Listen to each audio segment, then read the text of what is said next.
Olá, você que me acompanha nas minhas redes sociais. Esse é o Miguel Ângelo Convida. A gente sempre tem procurado trazer convidados que façam a diferença nesse cenário que a gente vive de pandemia, de isolamento, de superação de pandemia, conversando sobre diversos assuntos, diversos temas. E hoje a gente vai tentar pensar relações entre fé e filosofia, né? Vamos ver as possibilidades, conversar isso, tentar traduzir isso de uma forma prática no nosso cotidiano. E ninguém melhor para fazer isso do que alguém que vive esses dois lados, né, da filosofia e da teologia, e vou deixar que ele fale mais sobre isso ao longo do nosso bate-papo. É com prazer que eu trago hoje aqui professor Ian. Seja bem-vindo. Tudo bem, professor Ian? Tudo bem, Miguel? É um prazer todo meu, cara, participar e colaborar com o seu projeto, que, enfim, já tem trazido frutos, né? As pessoas estão fazendo reflexões, né? E o que é bom é que a gente deixa um legado, né? Fica em vídeo. Hoje em dia, graças à tecnologia, né? Nós podemos contribuir melhor nesse sentido, né? Você tem toda a razão, e eu tenho certeza que vai ser um papo assim super bacana, e você vai trazer ótimas contribuições para a gente na nossa interação, na nossa conversa. E eu vou deixar então que você se apresente mais um pouco para o pessoal, né? Algumas pessoas certamente aí já conhecem você, seja do universo educacional, seja do universo musical ou do universo das igrejas, né? Enfim, em algum momento pode ser que muita gente conheça, mas como você falou aí das redes sociais, certamente muitas pessoas não conhecem também. Então, a oportunidade, quem é o Ian, pelo próprio Ian, né, falar aí das suas origens, assim, o que você quiser, família, igreja, estudos, enfim. Dá uma apresentação geral para a gente aí, quem é o Ian? Como eu coloco até no meu Facebook lá, eu sou o sendo, né? É difícil a gente dizer o que a gente é, se estamos sempre em transformação, em mudança, né? Verdade. Mas eu acho que a gente pode pegar como referência, né? Já que é um público mais direcionado à igreja também. Enfim, eu fui batizado adulto, né? Fui batizado com 22 anos, na Nossa Senhora do Loreto. Não sabia disso. Pois é. Aí já conheci o Miguel no Peregrinos de Amor, né? No grupo missionário, né? Na Ilha Governador. Sim. Minha primeira formação é serviço social, né? Assistente social. Né? E durante as minhas andanças na igreja, né? Eu fui apresentado a teologia, né, pela Nazaré Barreto e o Alexandre Rangel, né, os dois amigos, né, e no meio da teologia, a teologia é vocação, né, literalmente vocação, né, é um chamado que Deus dá, né. Agora, no meio da teologia, conheci a minha amada filosofia, né? Então nos apaixonamos e estamos juntos até hoje. Um amor, né? Literalmente ao saber, né? Um amor à sabedoria. E também, durante a teologia, também eu, como diria vou pegar um termo que o nosso antigo diretor, o Padre Dontes, usava, né? Sim. Quando se referia à PUC, né? A PUC é uma cachaça, né? A gente não consegue largar isso, né? A filosofia, enfim, também. Né? Assim, o ato de dar aula, né? Ser professor também é algo que me cativou durante essa caminhada na PUC, né? Então, eu até gostei da jeito que você me apresentou como professor. Eu gosto muito mais de ser professor do que qualquer outra coisa, né? Então, com certeza não sou professor do Estado por causa de dinheiro ou interesses, né? A não ser da própria realização, né?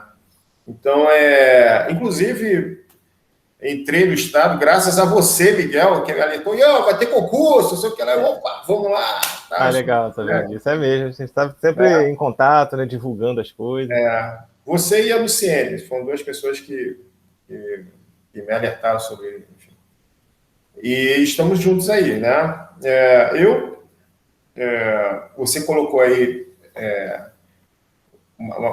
uma certa distinção entre teologia e filosofia, que são coisas distintas, né? Mas não necessariamente tensas ao ponto de serem separadas, né? É a aplicação de Tomás de Aquino, né? Eu tô percebendo que esse papo vai ser maravilhoso.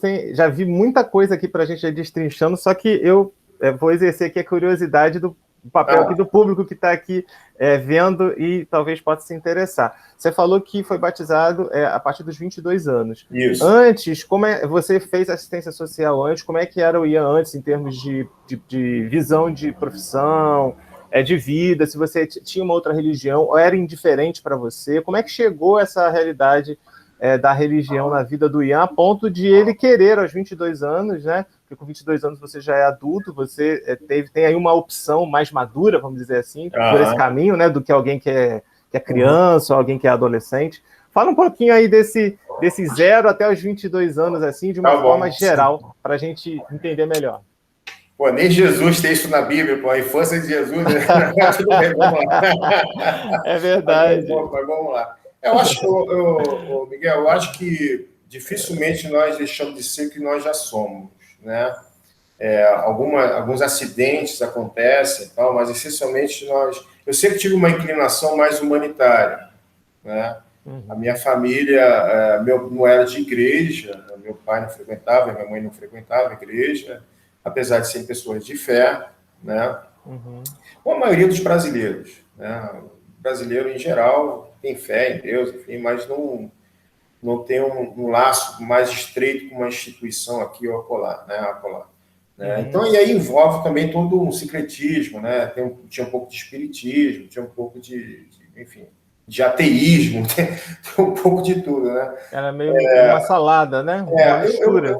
Eu praticamente nasci agnóstico, né? Mas agnóstico agnóstico seria, para o público que desconhece esse termo? Agnóstico é aquele que não aposta, agnose, né? Agnose é conhecimento, né? Então é aquele que não conhece nada, ou não quer conhecer, ou acha que não se deve, ou se não consegue conhecer nada sobre algo transcendente, sobre Deus, né? Mas por isso que eu fiquei aqui, eu silenciei, porque eu não era um agnóstico ativo, vamos dizer assim, né? Era simplesmente um sem religião, né? Um agnóstico não praticante. Um não praticante, né? Não posso nem dizer que eu era um agnóstico, eu era uma pessoa que realmente não tinha nenhum vínculo religioso institucional, vamos dizer assim, né? Mas havia sempre uma espiritualidade. Meus pais sempre foram pessoas muito generosas, sempre humanas, sempre houve não só meus pais, mas a família de ambas partes, né? Sempre foram pessoas muito inclinadas ao humanismo, vamos dizer assim, né? Alteridade, generosidade. Foram porque já faleceram, mas foram pessoas muito generosas mesmo, né? Uma vez eu vi um padre falando sobre isso, né? Que é difícil converter o bom, né? Porque o bom já é bom, né? Para converter tem que ser muito ruim mesmo. Aí precisa de conversão, né? Porque aqui já são bons, né, cara? É difícil a conversão, né? A pessoa já está vivendo o evangelho, né? Como, né, o Karl Rahner vai usar a expressão, né? O cristão anônimo, né? Os pais eram cristãos anônimos, né? Já viviam o cristianismo sem necessariamente estarem procurando uma instituição religiosa e tal. Mas E aí a curiosidade maior, olha só que curiosidade. Eu era muito novo, Miguel, meu pai era militar, né? A gente viveu muito tempo na Avenida 7, lá no Galeão. Sei. E eu era muito pequeno, muito pequeno. Uma moça, amiga da minha mãe, levou uma vez para missa. Eu era muito pequeno. Eu tenho, assim, lembranças... Devia ter uns 5 anos, sei lá, uma coisa muito... Eu era muito pequeno. Lá no Loreto? Aí que tá o lance. Calma. Eita. Tem spoiler.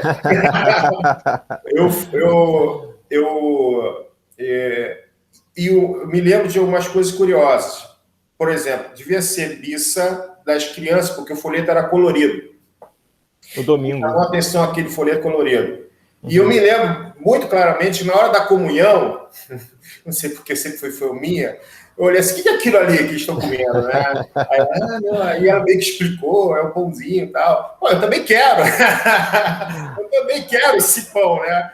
Eu vi um pouco desse seu carisma de fominha nos peregrinos, mas a gente vai chegar lá, nas banquetes dos peregrinos. É o Ministério da Mesa. Mas então, aquele pão eu queria comer, né? E ela, não, você não pode, eu fiquei meio bolado com aquilo, né? Porque, como assim eu posso comer? Aí, vamos botar aí uns 15 anos depois, eu volto, sou batizado exatamente na mesma igreja, né? Na mesma paróquia, pelo menos, né? Em que eu participei daquela primeira Eucaristia, sem poder divulgar, né? Eu fui batizado, crismado, né? O kit sacramento, vamos dizer assim, foi todo um galeão, né? Olha. Qual época foi essa? Mais ou menos, foi que ano isso? Em torno de... Foi um pouquinho antes, era João Paulo II, né? Mas não de 80 que ele veio, foi depois que ele veio, né?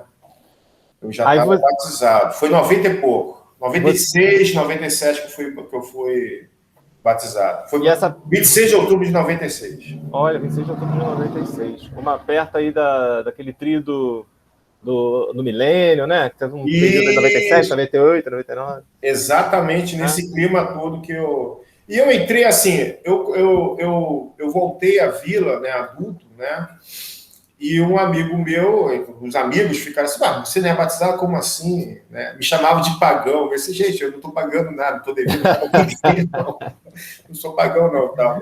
Mas aí um amigo meu, que depois se tornou meu padrinho de crisma, o Marcelo, me convidou para participar do grupo jovem. E lá no grupo jovem, a Zezé descobriu que eu estava um não batizado lá no meio do grupo jovem. Eu disse, como assim? Tem que ser batizado.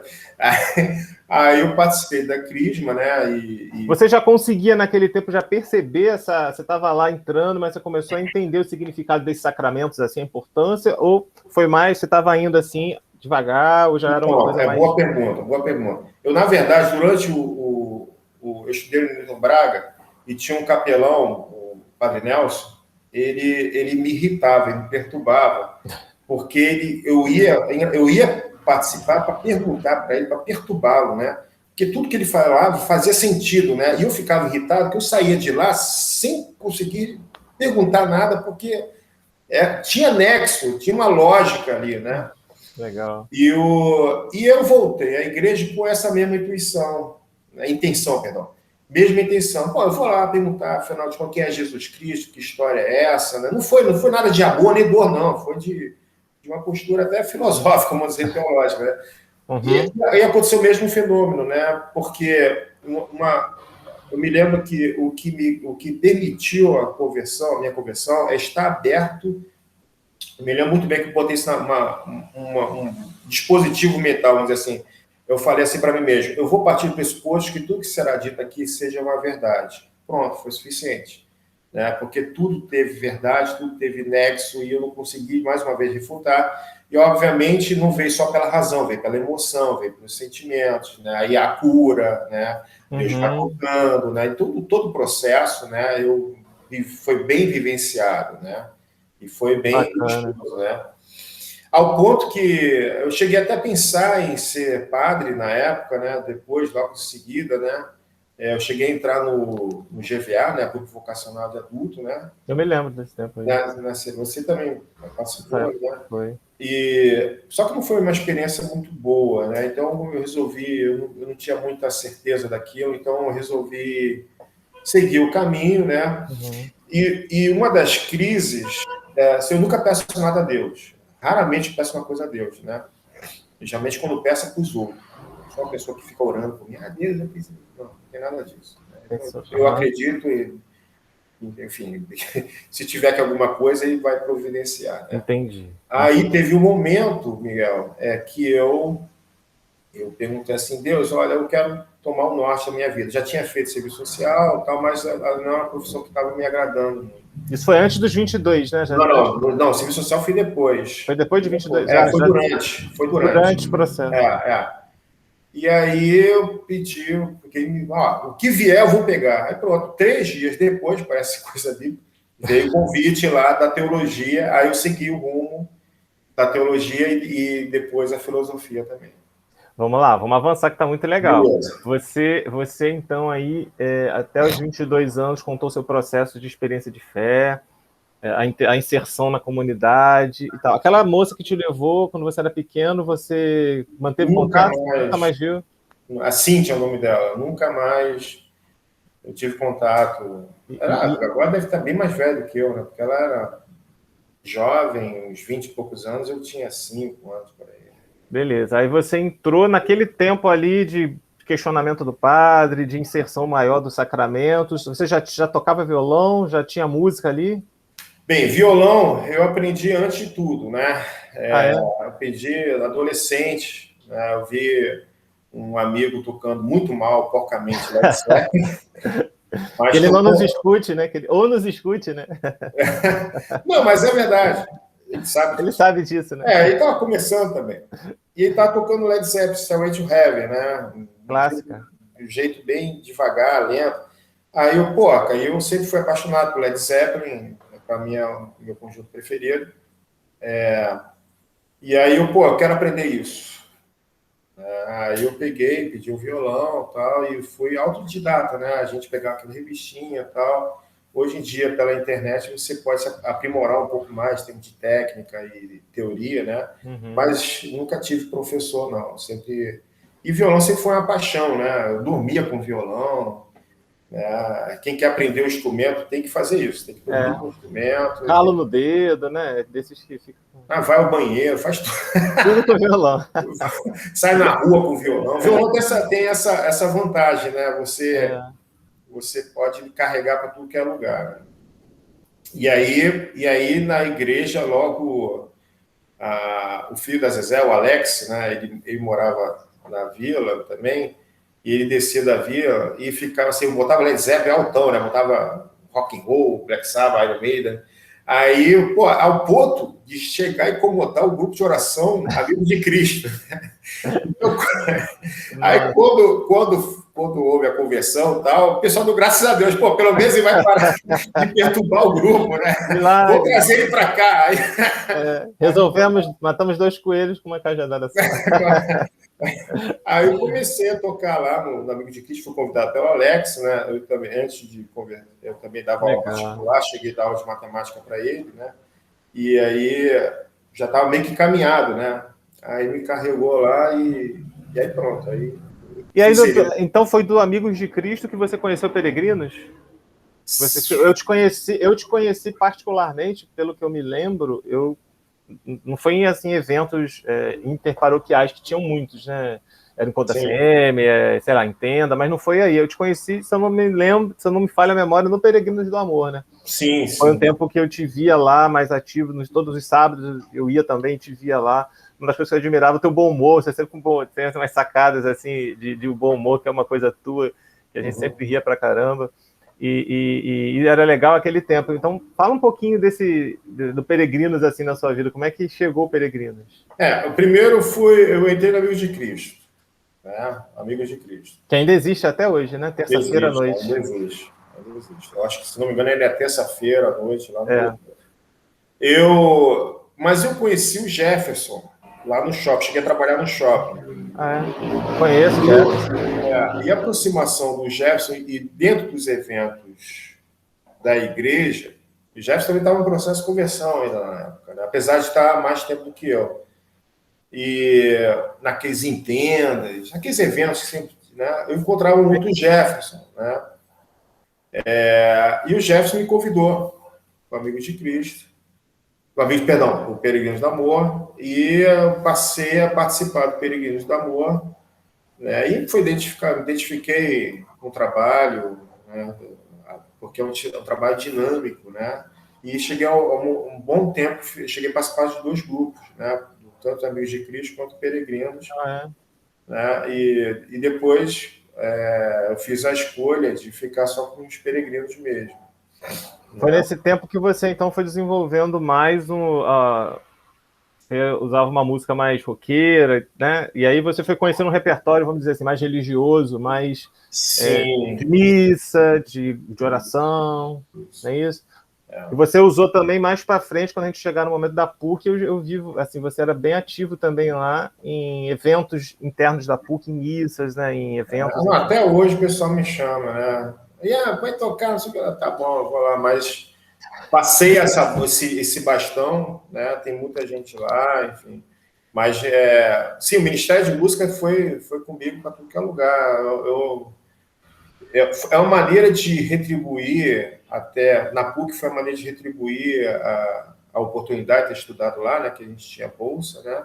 Uhum. E não que me exigissem, nunca exigiram nada, né? Mas enfim, né? Essa coisa nossa, né? De retribuição, né? Sim, com certeza. A melhor maneira de se agradecer a Deus é servindo, né? Aliás, eu acho que é a única maneira, né? Mesmo assim sempre é pouco, né? É verdade. Fica aquela Mas sensação de insuficiência, mas os 5 é o que a pães gente são pode 6 dar, né? coxinhos, né? É o que a gente pode dar.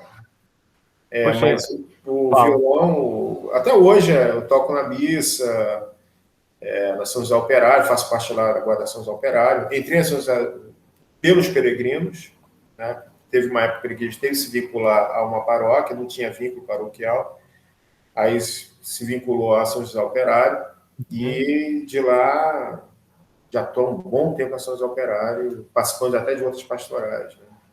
Legal, vamos chegar lá para destrinchar um pouquinho mais para o final sobre essas pastorais atuais. Mas naquele tempo ainda, então você... vamos esgotar a assistência social. Você chegou a atuar nessa dimensão de assistência social em termos de trabalho, ou dentro da igreja, de alguma forma isso serviu para pastorais sociais, ou não? Você logo descobriu que teu caminho não era aquele da assistência social. Tem a ver, acho que também muito com o que você via dos teus pais, né? Que você falou que eram pessoas empáticas, né? Que tinham essa dimensão de um bom relacionamento. Acho que tá um chão humano para você ter essa sensibilidade, né? Aí foi isso? Sim, a escolha até da faculdade, né? Me lembro na época que eu estava entre ciências sociais e serviço social, e eu quis primeiro pegar na enxada, eu usei esse termo comigo mesmo. Né? Não, matemática, desculpa, um parênteses, que você falou que dava aula de matemática, como é que a matemática entrou aí? Pois isso é muita loucura, eu sempre fui muito bom em exatas. Olha. Né? Sempre fui muito bom em física, matemática, eu dava aula disso. Né? Mas não era o que me realizava. Né? Ah, legal isso aí que você está falando. Não é o meu barato, né? Só serviu para me ajudar a passar em vestibular.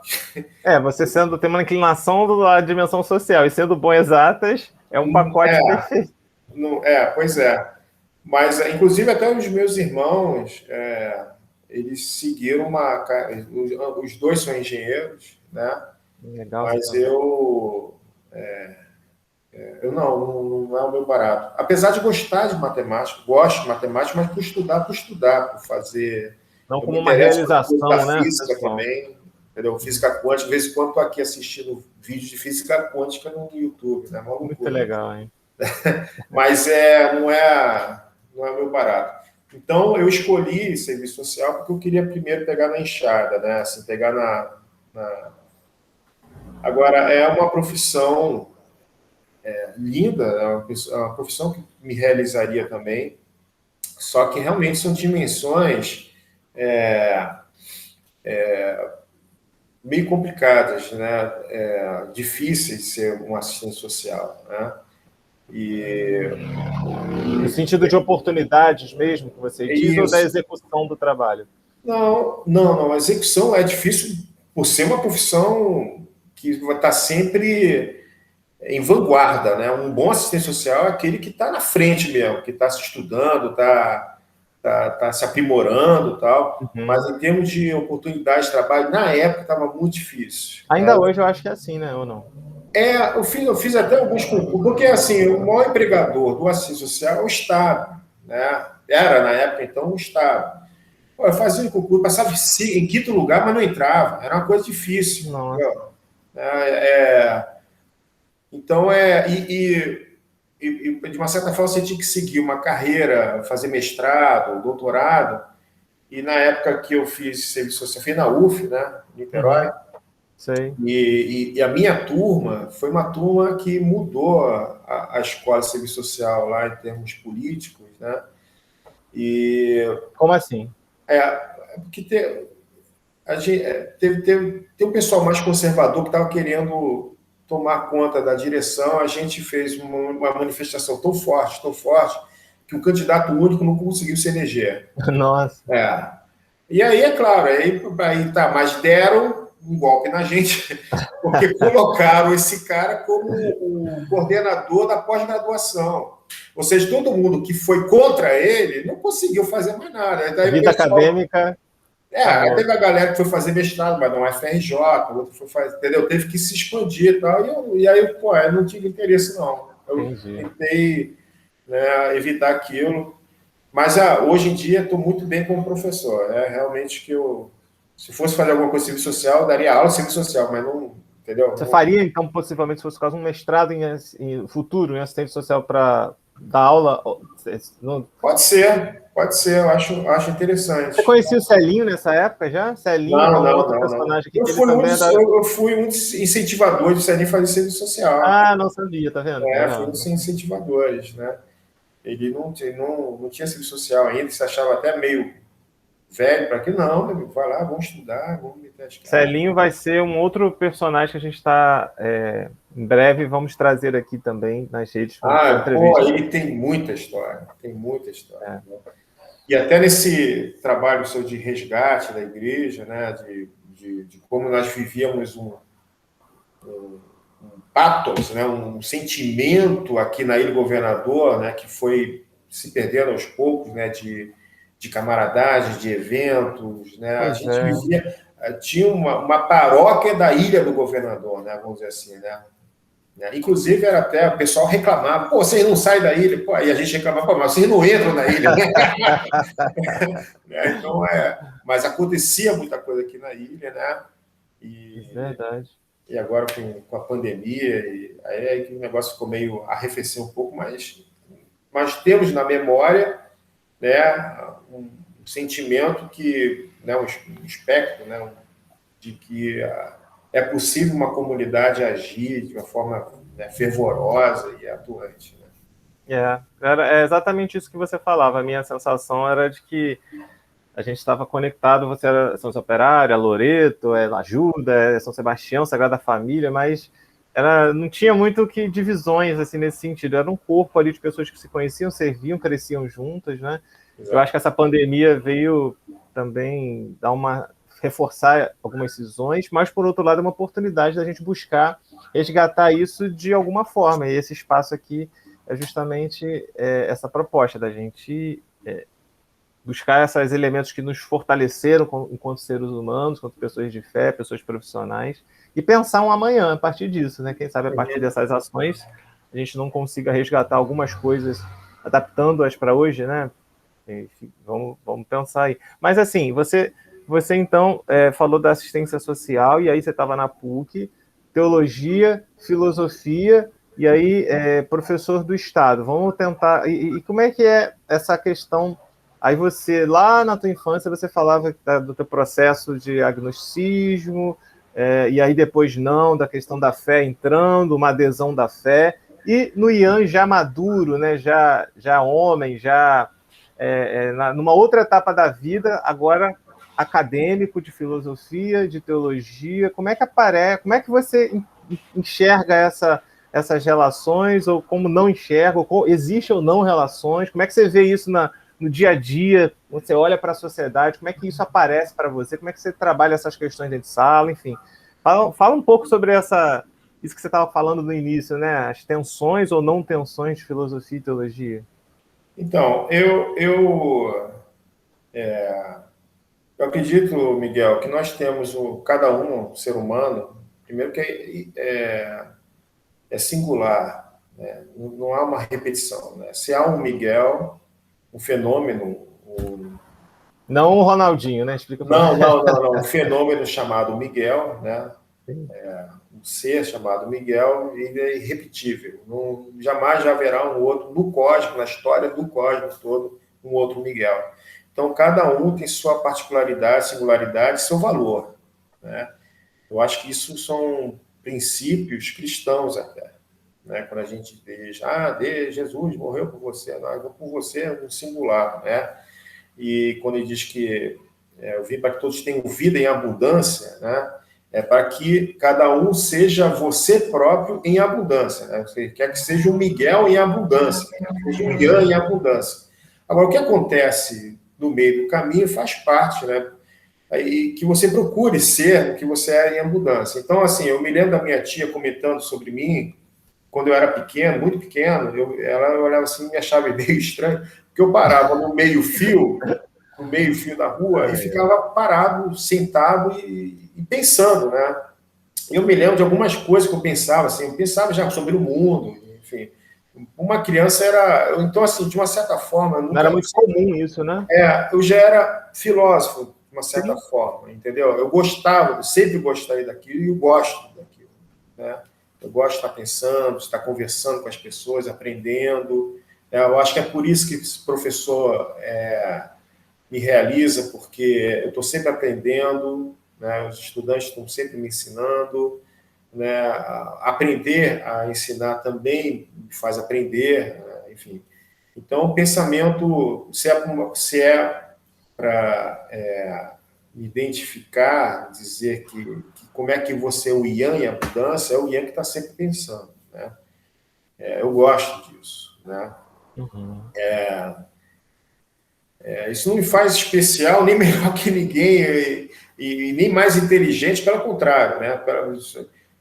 Pegando um pouquinho que Sócrates disse, né? Só sei que nada sei, né?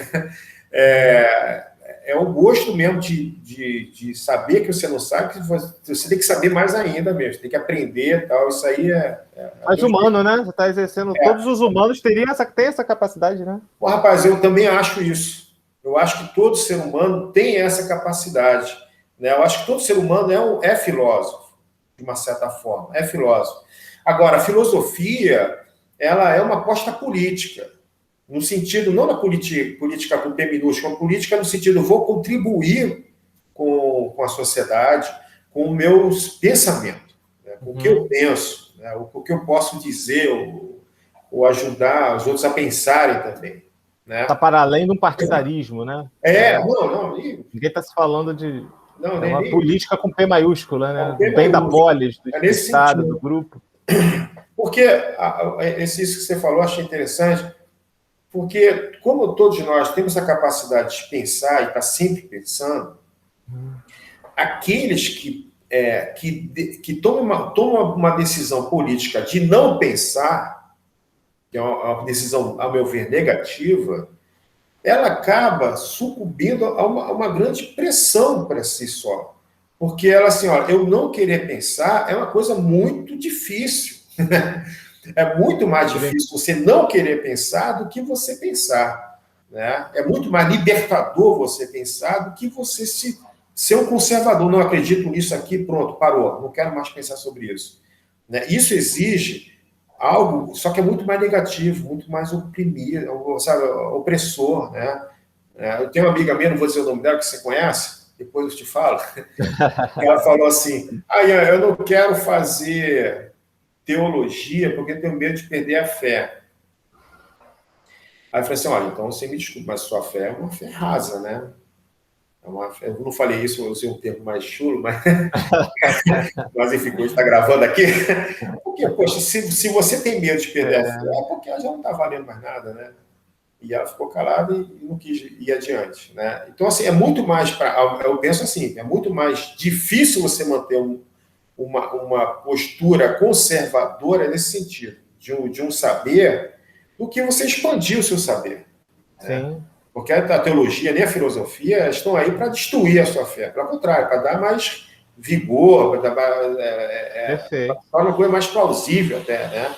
Então, e não ficar naquela corda bamba, e se eu ouvir determinada coisa, eu vou perder minha fé. Não, como assim?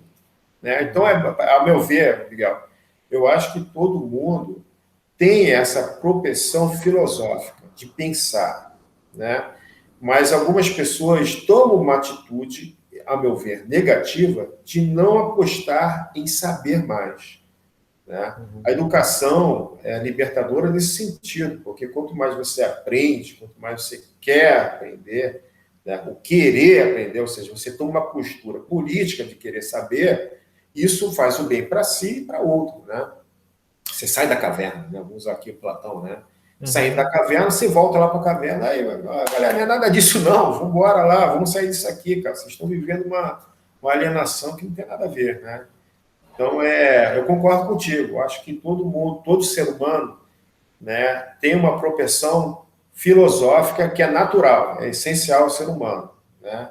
Por isso que a filosofia é importante nas escolas, né? A filosofia, eu falo para os estudantes, a filosofia, ela, de uma certa forma, desperta ao pensar, né, ao saber, né, e ajuda a pensar, né? Então, até as coisas mais banais, que a gente não pensa nas coisas mais banais, até as coisas mais complexas. Então, é libertador, né? Faz a gente sair de um estado que... A estagnação é ruim, né? É negativa, né? Acho que tem muita gente que entra em depressão por causa disso, né?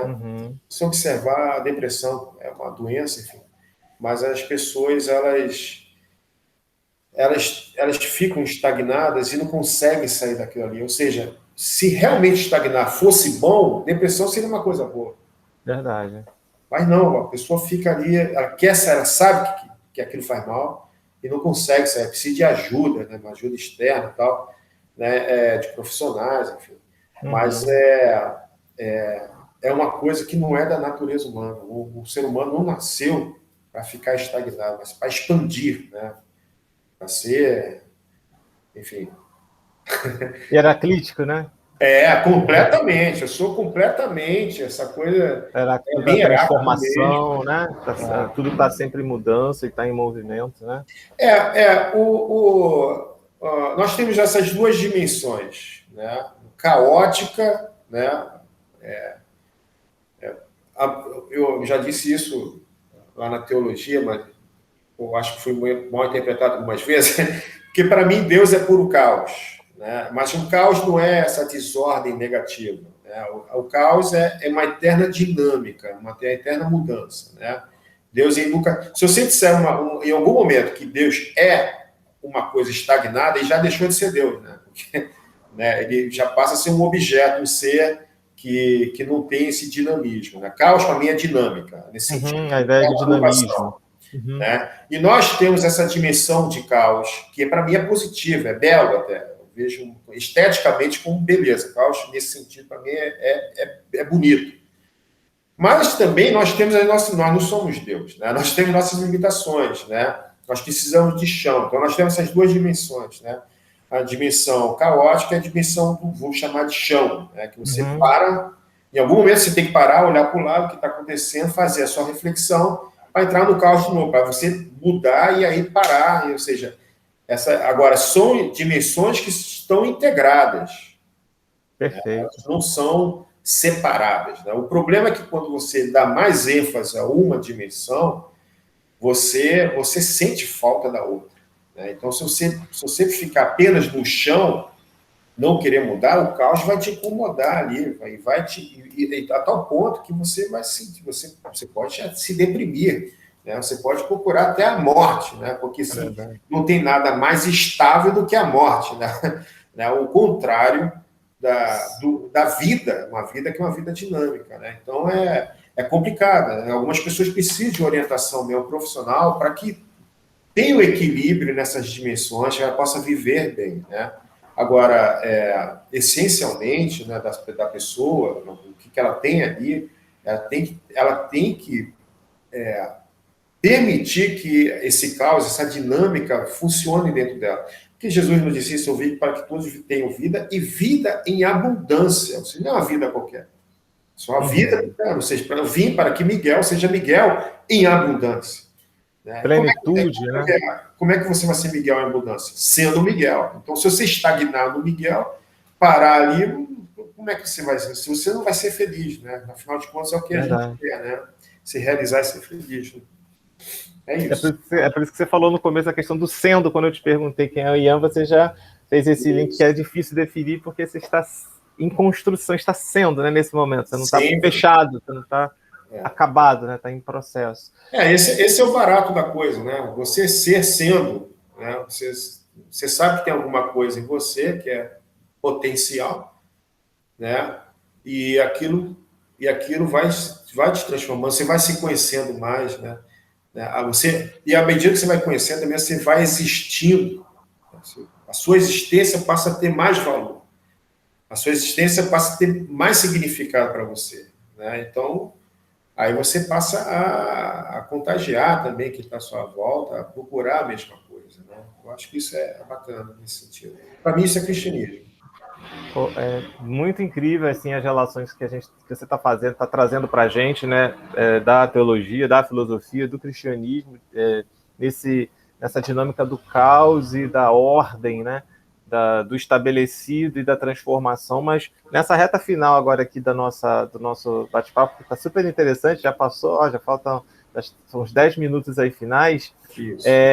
Eu queria provocar a nossa conversa aqui. Você vai estabelecer as relações aí como filósofo e teólogo.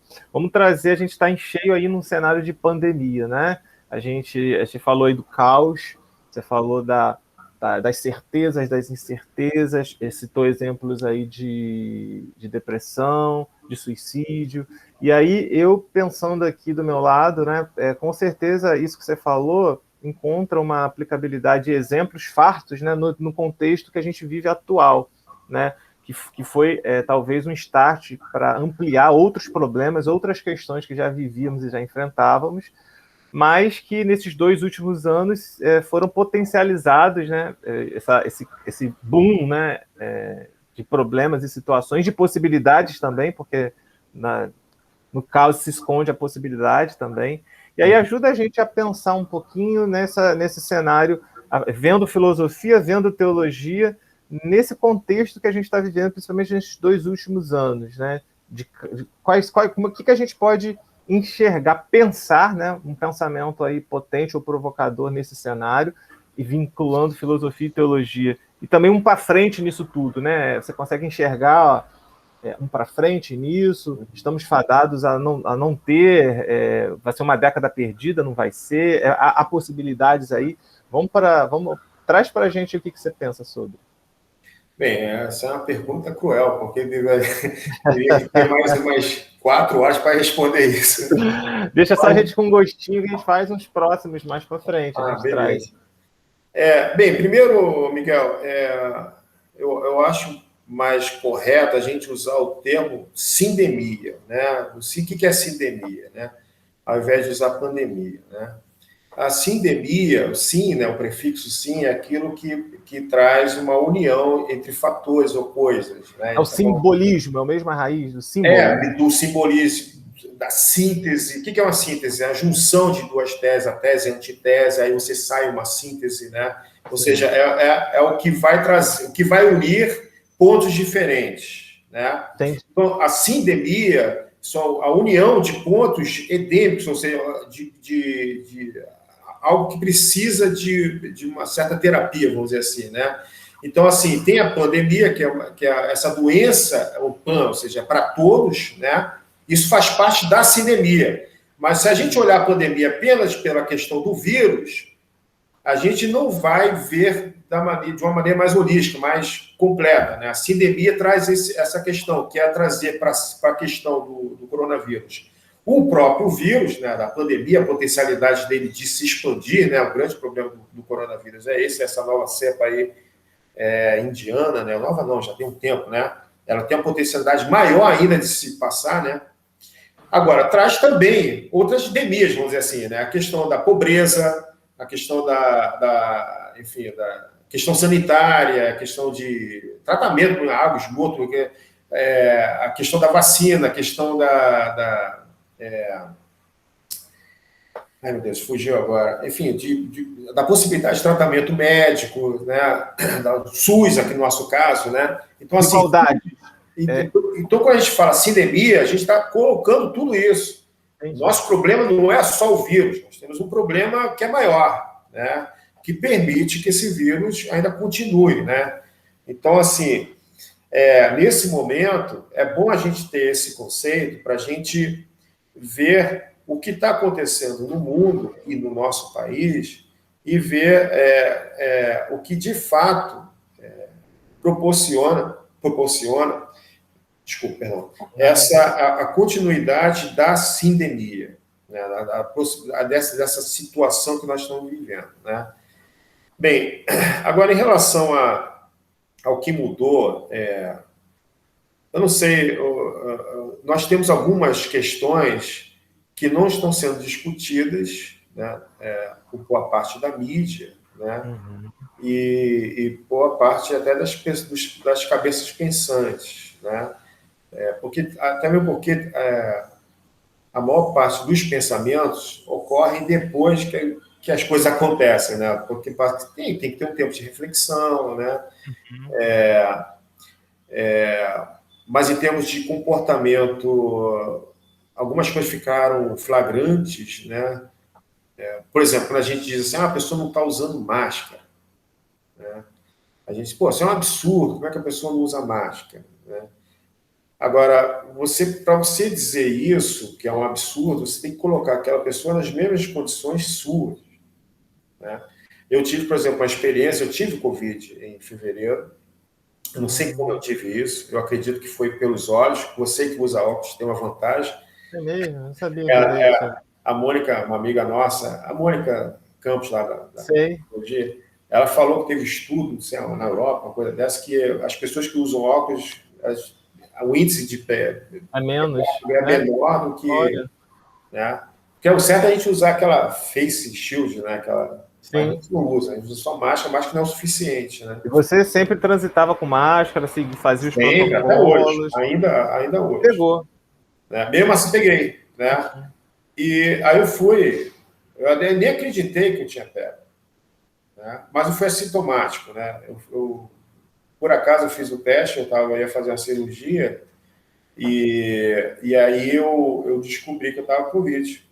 Aí eu segui o protocolo, passei 14 dias isolado mesmo, sem ninguém, sem nada dentro de casa. Saí, voltei para saber e fiz um outro teste e o meu corpo ainda estava reagindo ao vírus, né? Ou seja, eu ainda estava com o vírus ativo dentro de mim. Eu perguntei para a médica assim, olha, a situação é essa aí, como é que eu faço? Eu preciso de mais uma dispensa, mais 7 dias que eu preciso voltar à escola lá, pelo menos dar uma explicação. Aí ela disse, não, o protocolo diz que depois de 14 dias você não transmite mais.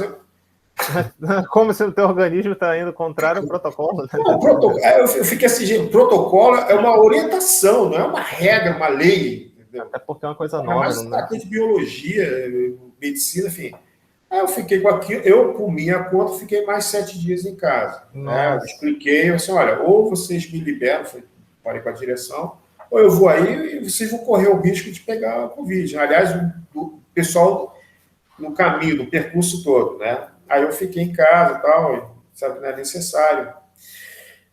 E aí, depois dessa experiência, que eu quero dizer o seguinte, se eu fosse uma pessoa que não questionasse, eu ia sair, eu não vou transmitir nada para ninguém. Né? Como é que eu vou julgar as pessoas comum de não usar máscara? Né? Como é que eu vou julgar a pessoa que não tem nem ideia de para que serve uma máscara? Né? Então, assim, é difícil você julgar isso, né? Faltou, eu não quero entrar na questão política, eu quero evitar isso, mas faltou, todo mundo está vendo, faltou uma política pública decente sobre a questão da sindemia, faltou um monte de coisa, enfim, eu não quero... Eu acho que esse conceito de sindemia que você traz para a gente aqui ajuda a gente a estabelecer links que nos aproximam dessa política com P maiúsculo, e aí ajuda a gente a evitar esse lugar comum o que está querendo ser dito aqui é que, talvez por essa incapacidade de fazer links, por exemplo, nas escolas, difícil, você tem um público de pessoas que vivem uma realidade de fragilidade social, econômica, financeira, que o cara tem que ter dinheiro para comprar uma farinha para poder sobreviver. Como é que vai chegar a máscara? Não sabe nem para que serve a máscara. E nem só por causa da pandemia, não. Antes, a questão do cuidado com o corpo, a questão das políticas públicas de educação que chega até lá para ter noção de saúde, noção de saneamento básico. Não chega o saneamento lá, não chega o hospital, não chega a escola. Aí, como que vai chegar essa ideia da importância do cuidado com o outro se ele não foi cuidado, não é cuidado há décadas, né? Não Exatamente. chegou o cuidado, a ideia de cuidado físico, mental. Como é que eu vou exigir que a pessoa fique em casa se a única maneira dela sobreviver é se arriscando, né? A pessoa...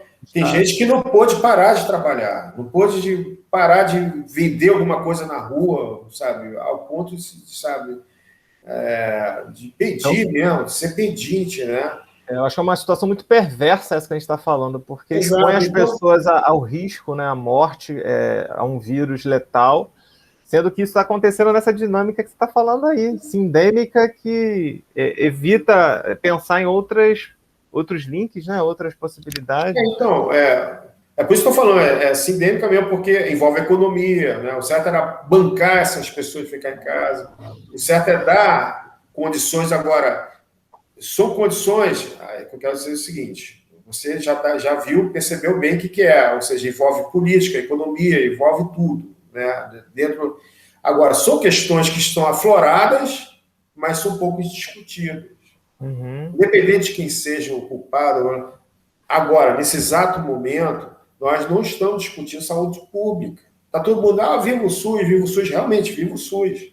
A valorização do SUS foi algo positivo, né? Que eu acho que nem todos estão percebendo, mas, de fato, agora nós estamos percebendo quanto o SUS é importante, como ter um sistema único de saúde é importante. Mas também estamos percebendo a fragilidade do SUS em termos de recursos, em termos de tudo, né? E isso não tá no debate. É isso que eu quero dizer, entendeu, Miguel?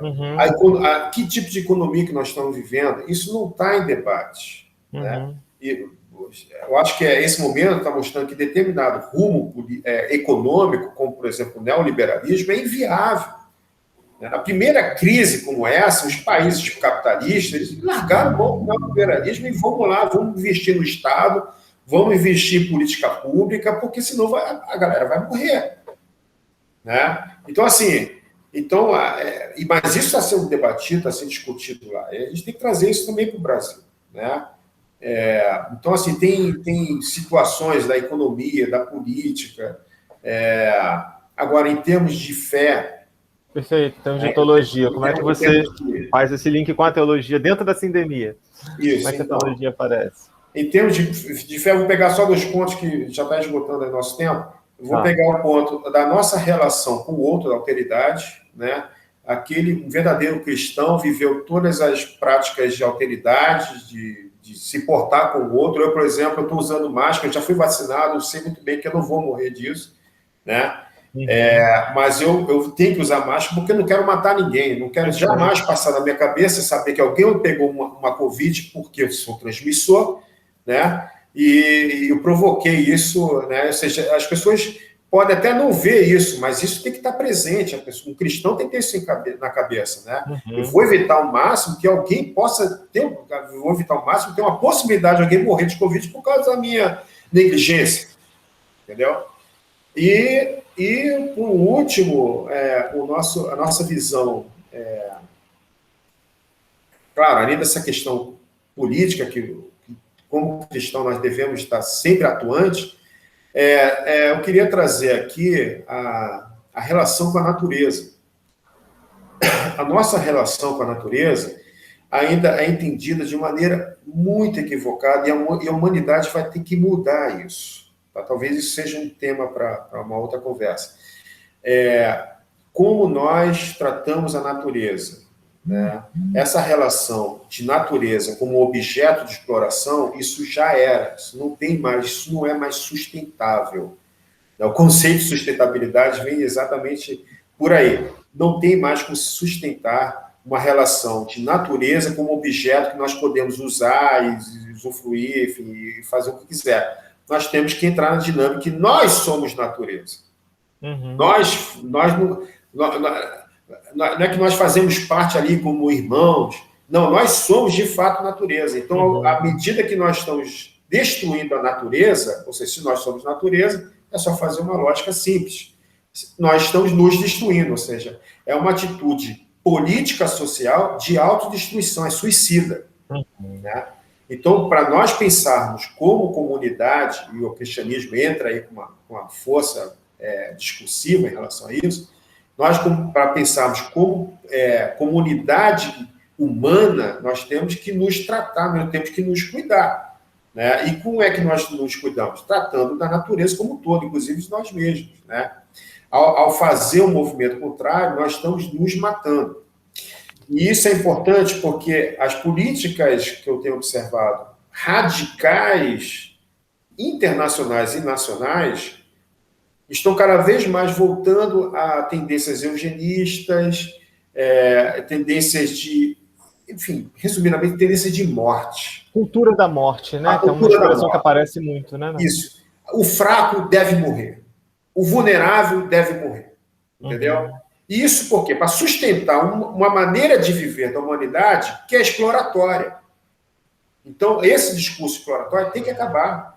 O cristão não pode ter esse discurso. Entendeu? Porque, afinal de contas, repito, eu vim para que todos tenham vida, primeiro vida, em abundância. É o Deus da vida, né? Se você se associar a um discurso da morte, realmente é complicado. Né? Então, eu acho que o legado eu acho que essa sindemia serve para a gente trazer as questões políticas públicas, políticas econômicas, políticas, etc., etc., mas o legado que nós já estamos vivendo antes da sindemia até, é um legado que nós temos que mudar a nossa cultura, a maneira de nos reproduzirmos. Nós temos que nos aproximar das fontes primeiras, inclusive da própria natureza. Né? Primeiro, entender que nós somos iguais a qualquer outro ser da natureza, e em termos de valor mesmo e de identidade mesmo. Né? É claro que cada um tem seu valor e sua identidade, mas eu digo assim, como fazer parte de um todo, como uma única coisa, né? Uma identidade única, que eu digo. Não fechado em si mesmo, né? Ensimesmado. Mas algo dialógico, né? Nesse sentido, a identidade que se abre, que é relacional, não é aquela... Isso. Aquele polo fechado em si mesmo. Mas o que eu digo assim, o que eu quero dizer uma identidade que é uma identidade única para toda a natureza. Entendi. Entendeu? Eu sou natureza, pronto. Né? Faço parte da natureza, é legal, mas eu também sou natureza. Né? E aí eu vou me identificar, não só com o outro ser humano, mas com o outro que é da natureza. É um ser igual nesse sentido, tem um tratamento de identificação, como nós estamos nós somos a mesma coisa, entendeu? Na perspectiva cristã, até na liturgia aparece quando a gente reza e clama essa unidade, né, que sejamos um, né, Isso. Cristo será tudo em todos, né, essa transformação, embora preservando a nossa individualidade, as nossas características, como você falou no início, né, que nós somos seres individuais, mas, no entanto, há um chamamento aí de perceber que estamos em comunhão. Essa cisão, que eu acho que veio do pensamento mais moderno, né, filosofia moderna, ocidental, que entrou ali e marcou essa visão mais distinguindo as coisas e achando que isso podia ser aplicado em tudo. E agora a gente está colhendo, de certa forma, ainda reflexos disso, né? E você vê esses mecanismos afinados aí em estruturas perversas, como você está mapeando aí, né? Esse tipo de pensamento por detrás, e aí volta aquilo que você falou, se nós não ousarmos pensar, é mais triste não pensar, porque os que pensam usam de mecanismos que a gente entra nessa máquina de moer e você sofre as consequências disso e não sabe nem o porquê que está acontecendo, né? Eu tenho uma amiga minha aqui, só para esgotar, não sou entrevistada, mas só para registrar e deixar gravado aqui, uma amiga muito querida minha que faleceu de Covid aqui da própria Nossa Senhora Aparecida, porque a colega dela, ela se guarda, fazia todas as proteções e tal, e a colega usou o computador dela no intervalo lá, sem falar com ela, e ela tinha Covid, não se cuidou, e foi para o trabalho e usou a máquina dela, e ela, sem avisar, e aí, no intervalo, quando ela voltou, ela foi pegar o computador dela e se contaminou através disso, e faleceu, a Márcia aqui da Nossa Senhora Aparecida, né? Quer dizer, essa questão de uma consciência mais de comunhão, que desce nesses detalhes, é profundamente cristão, e também profundamente humano, porque leva a gente a pensar de uma forma mais profunda, né? A ver os problemas, a tentar, no micro, criar estratégias para poder não se deixar subjugar por esse pensamento de morte, por essa cultura de morte, estabelecer parcerias, enfim, cultura da vida. Uhum.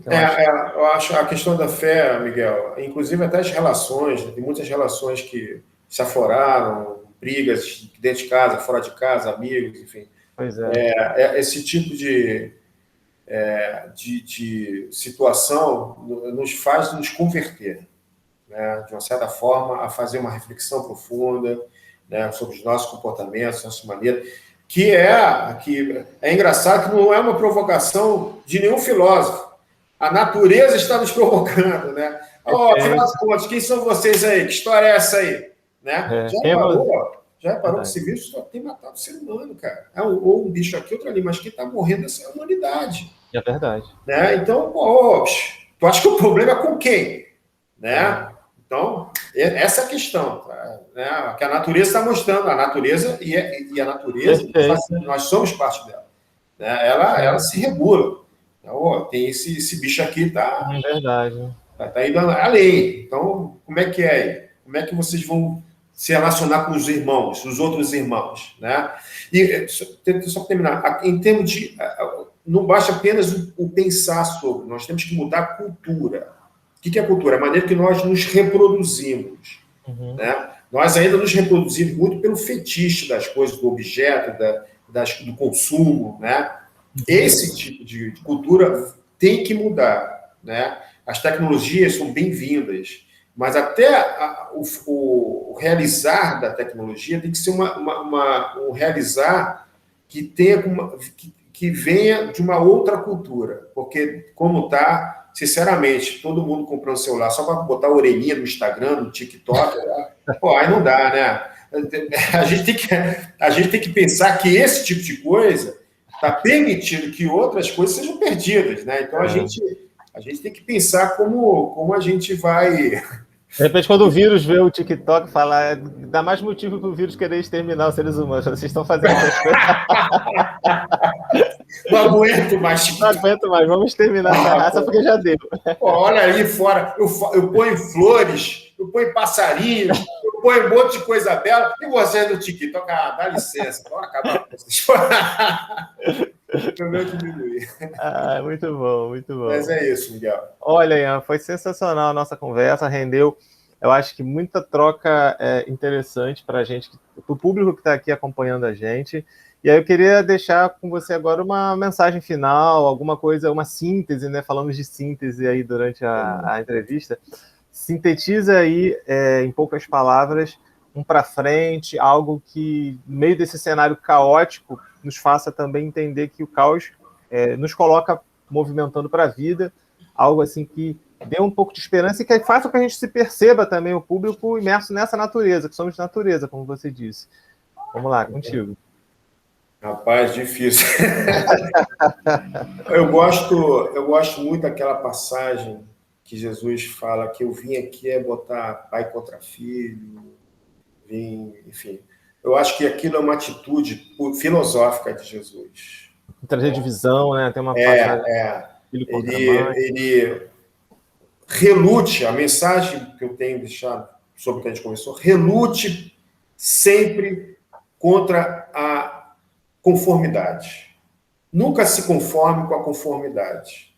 Busque sempre provocar a si próprio questionamentos, né? E eu acho que isso sempre vai dar um chão melhor para se pisar, né? Ele andou sobre as águas, né? Depois, o que os discípulos fizeram? Se questionaram, como é que pode, se sujeita a ele, né? Ele controla até mesmo o mar, né? Ele anda sobre né? Ele controla a tempestade, ele andou sobre as águas, né? Então, assim, o questionamento vem sempre trazer algo que vai te converter, né? Vai te fazer um bem depois, vai te dar um chão melhor para você compreender as coisas, né? E assim que você compreendeu, questione-se de novo.